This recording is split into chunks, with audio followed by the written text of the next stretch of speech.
Le monde de la tech évolue à une vitesse hallucinante. Il y a encore quelques années, les métiers comme cloud ingénieur, DevOps, etc. existaient à peine et la crise du Covid aura encore accéléré cela. Alors tu dois absolument suivre ce qui se passe, sinon tu risques tout simplement de te faire complètement dépasser par l'arrivée de certaines tendances comme no code, low code, serverless, code as service, cloud, machine learning, etc. Et bien justement, dans cette vidéo, je vais te parler des tendances, des technos émergentes, des postes sous tension. Et bien dans cette vidéo, je vais te présenter le rapport Malte 2021. C'est parti.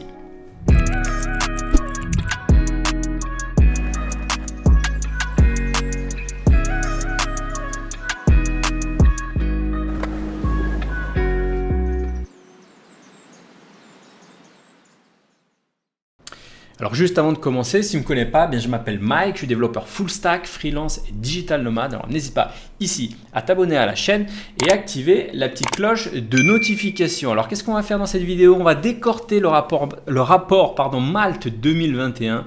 Donc le rapport Malte 2021 qui est sorti il y a quelques jours. Alors si tu ne connais pas Malte, je pense que tu connais, c'est quand même une des plus grosses plateformes de freelance en France qui recense pas moins de 500 000 inscrits, 30 000 entreprises, 65 000 freelances dans la tech à travers l'Europe et plus de 500 000 recherches chaque année.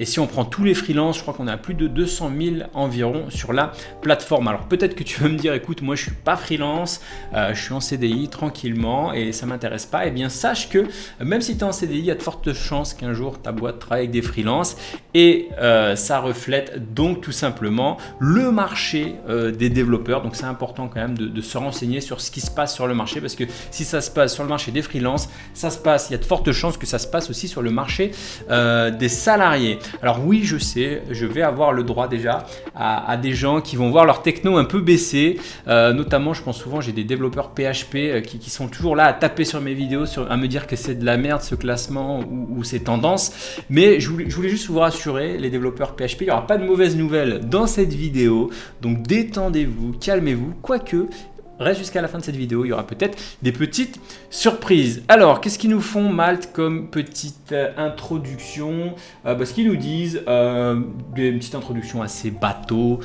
sur les défis de la transformation numérique à l'heure du Covid-19. Alors attends, est-ce qu'on me voit ici? Le Covid-19 aura touché pas mal d'entreprises européennes, donc l'accélération de la transformation, c'est devenu de plus en plus important. Donc ça, c'est un peu du blabla. On sait qu'il y a eu pas mal de réorganisation aussi avec la pandémie, notamment sur l'organisation du travail des équipes, notamment les équipes à distance, etc. Et on a de plus en plus besoin donc de sécurité, de réglementation. Donc ça, c'est un peu du blabla, mais je pense que toi, ce qui t'intéresse sur le rapport Malte, c'est tout ce qui touche en fait aux technologies donc émergentes. Donc là, ce qui est intéressant, c'est qu'il y a eu deux évolutions. Ce qu'ils disent, c'est qu'il y a eu deux évolutions. Alors, je ne sais pas si tu me vois assez bien. Je vais peut-être mettre un peu plus gros comme ça, tiens, hop, je vais mettre plus gros comme ça. Ce qu'on voit, c'est qu'il y a eu deux évolutions majeures donc cette année. Première évolution, c'est ce qu'ils disent, c'est que les compétences recherchées par les entreprises sont de plus en plus spécialisées. Donc ça, je le répète souvent, il faut absolument se spécialiser. Les entreprises font appel à des consultants externes de plus en plus spécialisés à la pointe sur des technologies émergentes. Ce qui est intéressant de voir ici, c'est que 13% du temps de travail chez un freelance en fait est dépensé, on va dire, sur la formation individuelle. Donc tu vois que les freelances ont tendance à s'auto-former, à se former en fait en permanence. Si tu prends par exemple en 2021, je crois j'avais noté 229 jours travaillés, ça fait pas moins de 29 jours dans l'année, ça fait quasiment un mois consacré à l'auto-formation. Ce qu'ils disent aussi dans l'étude, c'est que en moyenne sur une semaine, en fait, un freelance consacre 4 à 6 heures pour se former. Alors ça paraît un peu beaucoup comme ça, mais je pense qu'il ne faut pas le voir comme se former vraiment sur une techno particulière. Se former aussi sur le projet, c'est tout à fait normal. Je donne un exemple, si par exemple, je sais pas, tu es développeur React et que sur ton projet il y a du Redux, eh bien tu vas développer sur le projet du Redux et tu vas te former aussi sur Redux par exemple en même temps. Donc il ne faut pas non plus le voir. Par exemple, si tu es en CDI, il ne va pas te dire waouh, ça va être trop galère, j'aurai jamais 6 heures à me consacrer par semaine. Mais voilà, ça c'est une chose importante de se dire que les freelances, ils prennent leur formation, leur auto-formation très Zacker. Deuxième chose qu'ils disent aussi, c'est que les consultants hautement qualifiés, ça c'est hyper important à comprendre, alors, il y a beaucoup de développeurs, il y a beaucoup de freelance, pardon, mais les consultants hautement qualifiés sont clairement de plus en plus rares sur le marché actuel. Donc ça c'est une chose à prendre en compte, c'est qu'il faut être de plus en plus qualifié, de plus en plus spécialisé. Alors ce qui est intéressant de voir aussi, c'est ce petit graphique. Alors attends, parce que peut-être qu'on le verra pas très bien. Tac tac, je vais mettre la caméra un peu plus petit comme ça. Hop, voilà, comme ça tu verras plus de choses sur l'écran. Alors qu'est-ce qu'ils nous disent? Alors il est intéressant de voir cette partie sur ce qu'ils appellent le cadran. Alors ceux qui ont inventé ça, le cadran Malte. Qu'est-ce qui nous montre ce cadran? Alors il nous montre, alors je vais réduire un peu pour qu'on puisse voir en bas. Il nous montre en gros les technologies réparties par technologies qui sont établies, donc les technologies qui sont en place depuis un bon moment, les technologies tendances, les technologies menacées et les technologies en pleine croissance. Alors, les technologies établies, alors voilà, les développeurs PHP, pardon, alors je vais agrandir un peu, détendez-vous, hein, les développeurs PHP, vous êtes en bonne position. Alors je vais virer ça pour qu'on voit mieux. Votre langage est en place, n'ayez pas peur, ne me dites pas que ce classement c'est de la merde ou je sais pas quoi. D'ailleurs c'est pas un classement, mais je sais pas, par exemple si la présentatrice météo t'annonce du mauvais temps, c'est pas une raison pour dire que la présentatrice de la météo est une connasse. Donc avis à tous les devs PHP qui ont tendance à me dire que mes classements c'est de la merde. Je me base tout simplement sur des rapports, sur des chiffres, et les chiffres ce sont les chiffres. Voilà, donc détendez-vous les développeurs PHP, vous êtes toujours, voilà, c'est un langage qui est toujours établi, c'est toujours là, comme d'ailleurs Java qui est toujours très bonne position en termes de, alors ce graphique il se lit comme ça, croissance et volume, donc on voit que voilà, Java c'est clairement toujours ici, PHP aussi, et on voit toutes les technologies classiques, Node.js, Drupal, machin, Swift, .NET, donc c'est toujours en place. Qu'est-ce qu'on a ensuite? On a donc les technos menacés, donc là c'est intéressant de voir les technos menacés. Clairement, on voit pas mal de technos qui sont sur le déclin, notamment on voit l'Objective-C, ce qui est un peu normal puisque ça a été remplacé par Swift. Joomla, c'est un peu vieux, Scala, Xamarin. Alors Elasticsearch, c'est un petit peu étonnant, mais bon, on est toujours là. TensorFlow aussi, c'est intéressant de voir que c'était à la mode à un moment et on voit que ça a l'air d'être menacé. Jenkins, ça c'est un petit peu normal, c'est un des premiers outils d'intégration continue. Il se fait un petit peu vieux, Perl, etc. Alors, c'est marrant, il y a pas mal de ces technos là que tu retrouves dans une vidéo que j'avais appelée les 7 langages à éviter en 2021. Je te remettrai ici en haut à droite le lien sur cette vidéo, à propos de cette vidéo. Ensuite, qu'est-ce qu'on a donc? Ce qui est tendance, clairement tendance là ici, qui on voit tout en haut comme d'habitude, React.js. On voit que le volume sur du React, clairement là il est tout en haut, là le graphe, il n'y a même plus assez de place tellement le React il est en haut du haut, quoi, il est en haut du classement. Avis au dev Angular là, qui peut-être à un moment prenait React pour de la merde et puis qui se rendent compte que React c'est clairement ça a le vent en poupe. Alors qu'est-ce qu'on peut dire d'autre? WordPress toujours présent, mais c'est normal, WordPress est tellement répandu. Python, Python qu'on ne présente plus, qui est toujours clairement un des langages les plus populaires, notamment peut-être à cause de, c'est ce qu'ils disent ici, grâce à tout ce qui est machine learning, etc. Voilà pourquoi c'est toujours c'est un langage qui est toujours très populaire. Ensuite, qu'est-ce qu'on a en langage qui est en train de croître, on va dire, on a tout, j'ai envie de dire, c'est toujours les classiques. TypeScript, c'est vrai que je l'avais présenté dans ma vidéo des langages à suivre en 2021. TypeScript, clairement, c'est en tête. MySQL, tout ça, des classiques, c'est toujours en Firebase, tout ça, c'est toujours en croissance. On voit Git qui est toujours en croissance également, Git. D'ailleurs, pour les personnes qui suivent mes emails quotidiens, cette semaine, je relance la formation Git. Alors, si tu n'as pas reçu l'email de la semaine, c'est le premier lien dans la description si tu veux recevoir le petit code promo sur la formation Git Starter. Petit moment de promo placé. Sinon, on voit voilà, clairement tout ce qui est serverless, etc. Toujours d'actualité. Enfin, voilà un peu pour... je te mettrai d'ailleurs le lien vers ce rapport hein, si tu veux pouvoir le consulter assez rapidement. Il y a pas mal de choses assez intéressantes. Alors, Qu'est-ce qu'on pourrait dire d'autre? Ensuite, la partie importante aussi, c'est sur les tendances importantes, hein, les tendances majeures, j'ai envie de dire. Alors, qu'est-ce qu'on voit clairement? On voit toutes les technologies autour du no-code. Je vais agrandir un peu, hein, comme ça on verra peut-être mieux. Tout ce qui est technologie autour du no-code, no-code, microservices, tout ce qui est dans le cloud, là clairement c'est en train de bien exploser. Il y a une explosion, ce qu'ils disent, il y a une explosion des plateformes de cloud et surtout les freelances qualifiés sur le sujet sont en forte demande. Et il y a aussi un peu de changement sur tout ce qui est application mobile. Ben, on va présenter ça. Donc première tendance, tout ce qui est donc no code, low code, clairement, donc c'est un avenir, ce qu'ils disent, un avenir radieux chez les TPE, PME. J'avais fait un sujet d'ailleurs j'avais fait un live avec, c'était pas un live, mais j'avais interviewé Shubham Sharma. Je remettrai le lien de la vidéo si ça vous intéresse, qui est un peu un expert sur le no code, low code et tout ce qui est système d'automatisation. Donc clairement, ça c'est une tendance assez lourde hein, qu'on voit apparaître sur Malte en 2020-2021. Ça permet donc, qu'est-ce que ça permet de faire? Tout ça on connaît, ça permet d'augmenter la productivité, ça permet de faire quoi? Ça permet, ce qu'ils disent aussi, c'est que ça s'étend de plus en plus en fait au mobile et aux bases de données. Alors c'est vrai qu'il y a des outils comme Thunkable, des outils comme Bubble, Airtable, etc. qui te permettent maintenant quasiment de faire des applications mobiles avec des bases de données presque sans une seule ligne de code. Alors, je vais mettre un peu plus grand la caméra parce qu'elle me paraît un peu petite. Voilà. Ensuite, qu'est-ce qu'ils nous disent? Deuxième tendance importante, c'est que les applications natives sont épargnées par la crise actuelle. Alors, il y a une petite crise dans les applications mobiles. Alors, je ne suis pas un expert applications mobiles, mais dans le monde du mobile, tu as des applications, ce qu'on appelle des applications natives, qui sont développées par exemple avec du Swift, de l'Objective-C pour iOS ou du Java pour Android, et tu as ce qui s'appelle des applications mobiles qui sont développées via des sortes de web apps, en fait, des applications web embarquées.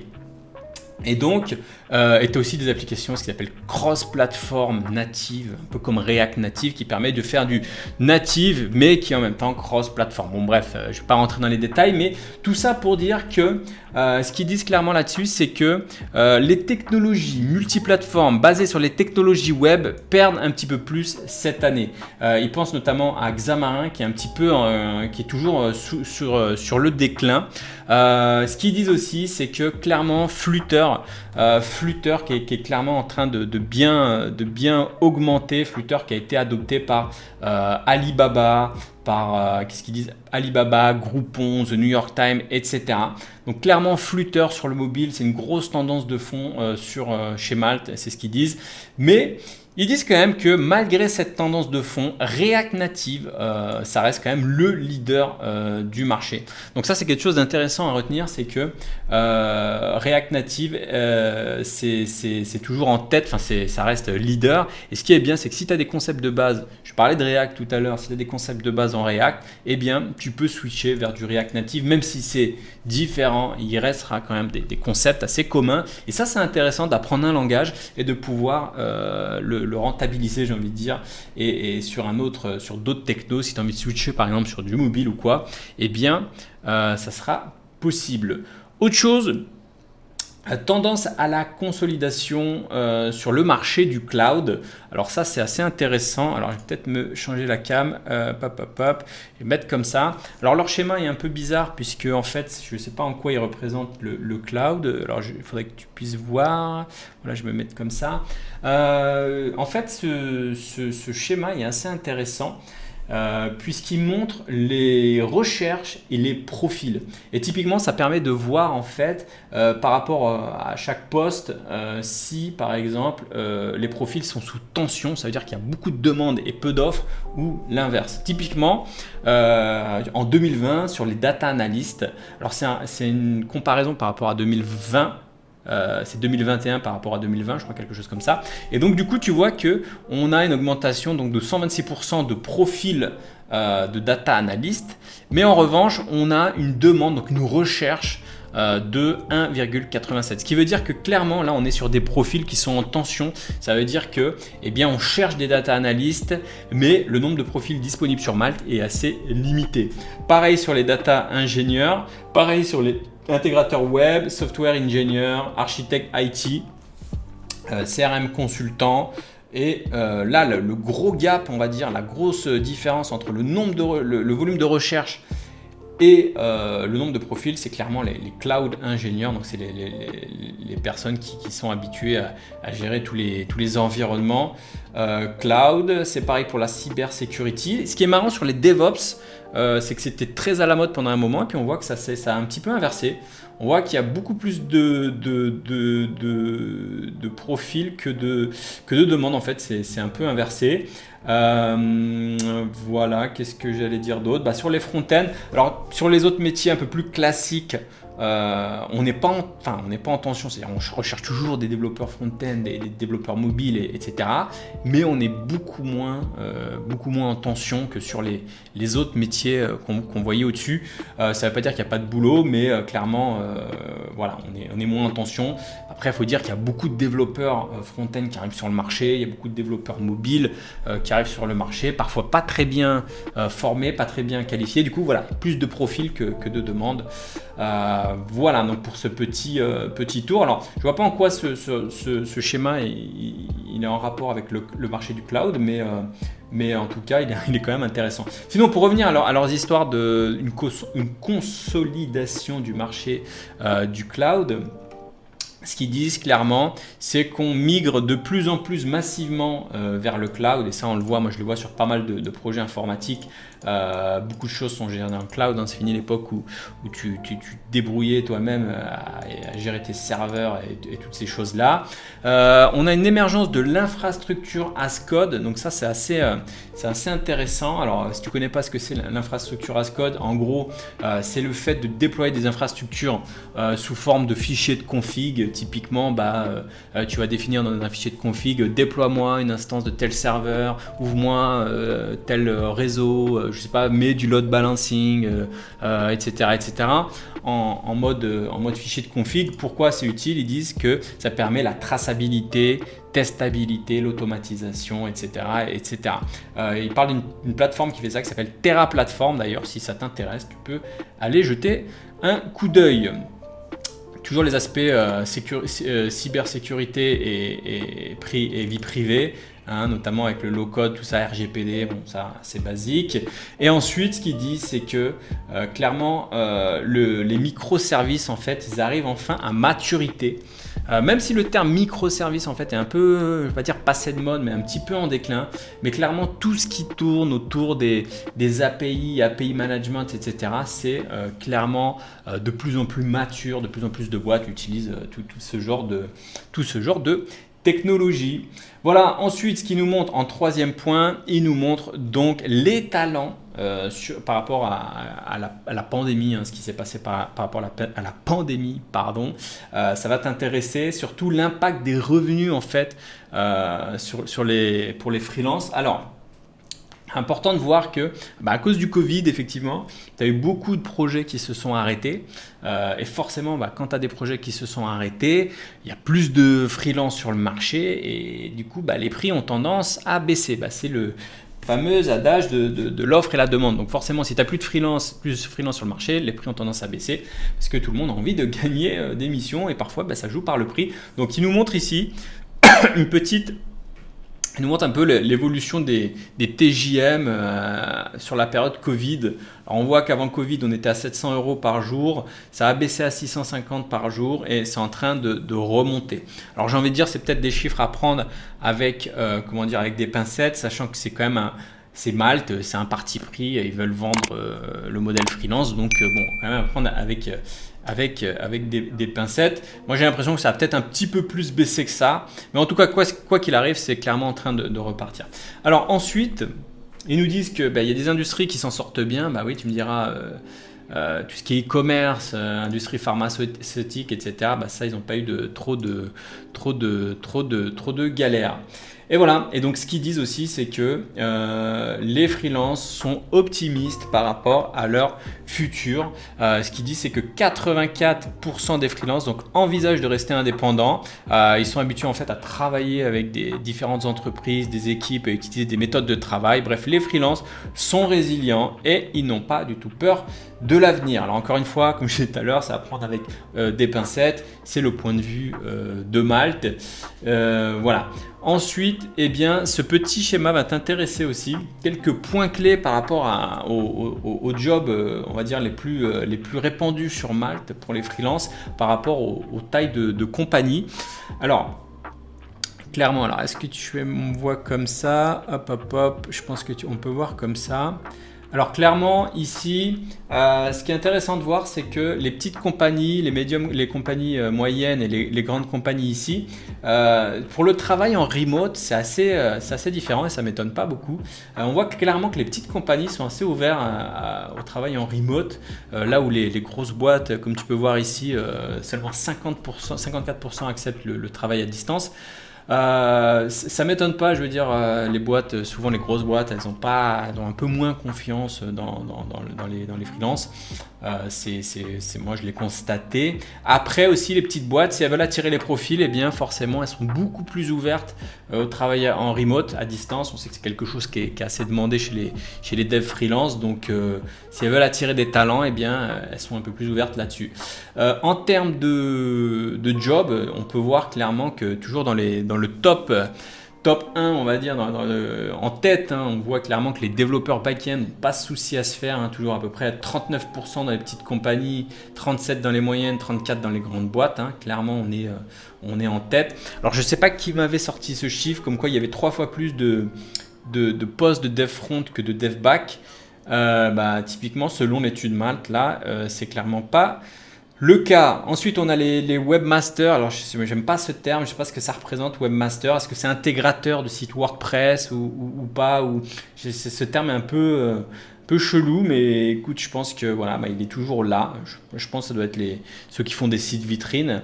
Ensuite, on a les devs mobiles, toujours très demandés. Et enfin, les admin système. Alors là, clairement, si tu regardes les deux postes en tête, hein, c'est clairement le développeur front-end, développeur back-end. Si tu pars sur une de ces pistes, ces deux types de carrière en 2021, tu n'auras pas de soucis. Sachant que moi, je recommande souvent aux développeurs qui se lancent de passer par le développement front-end. Pourquoi? Parce que je pense qu'en développement front-end, tu pars de zéro en 2021, en 6 mois, 1 an. Il faut compter au moins 6 mois pour bien se former, mais 6 mois, 1 an, tu peux avoir un niveau assez acceptable pour pouvoir démarrer en freelance. Tandis que développeur back-end, voilà, intérêt d'être bon, il te faut pas mal d'années avant d'avoir un niveau qui, pour moi, je jugerais, on va dire, acceptable. Donc c'est pour ça que je recommande de toujours commencer par le dev front, pardon. C'est une bonne porte d'entrée dans ces métiers-là, et ensuite de basculer vers du back si c'est quelque chose qui t'intéresse. Souvent, au bout d'un moment, on a fait le tour du métier et on a envie de passer vers des choses un peu plus poussées. Du coup, il y a le back qui est là pour ça. Voilà, alors qu'est-ce qu'ils nous disent d'autre? Aussi en termes de durée d'émission, clairement, ça me semble tout à fait logique. Tu vois, clairement, les petites boîtes, on est sur des missions assez courtes, moins d'une semaine ou de 1 à 2 semaines. Très peu de missions supérieures à 1 mois, c'est assez étonnant, enfin ça m'étonne pas plutôt. Et clairement sur les grosses boîtes, on a beaucoup plus de missions supérieures à 1 mois. Généralement c'est des missions de 3 mois, renouvelables 3 mois, qui peuvent durer parfois jusqu'à plusieurs années. Moi ça m'est arrivé de rester 2-3 ans chez des clients. Voilà, alors pour conclure, qu'est-ce qu'ils disent? Ils disent que les talents informatiques sont déjà assez rares et ils se font encore plus rares à mesure que le secteur informatique donc se spécialise. Donc c'est de plus en plus difficile en fait de recruter des freelances qualifiés. Donc je pense que le truc à retenir, c'est d'être de plus en plus qualifié, parce que les entreprises ont de plus en plus de difficultés à recruter des collaborateurs. Intéressant de voir que le nombre d'expériences moyen est assez élevé finalement. On est sur 5 ans en France, 9 ans en Espagne, en Allemagne et 6 ans 6 ans en Espagne. Et quoi d'autre à rajouter sur ce rapport? C'est que 66% des freelances utilisent des méthodes agiles. Ça, c'est intéressant. 73% en France. C'est assez marrant puisque typiquement j'ai une formation sur les méthodologies agiles. Les personnes qui la suivent sont satisfaits de cette formation, souvent ils la kiffent. Mais c'est vraiment chez les développeurs, on dirait que c'est pas le type de formation qui les intéresse le plus. Et moi je pense que c'est un problème. C'est hyper important de connaître les méthodologies agiles et ça permet justement de pouvoir rejoindre un projet beaucoup plus facilement. C'est pas bien compliqué, mais il y a quelques basiques, on va dire, à connaître.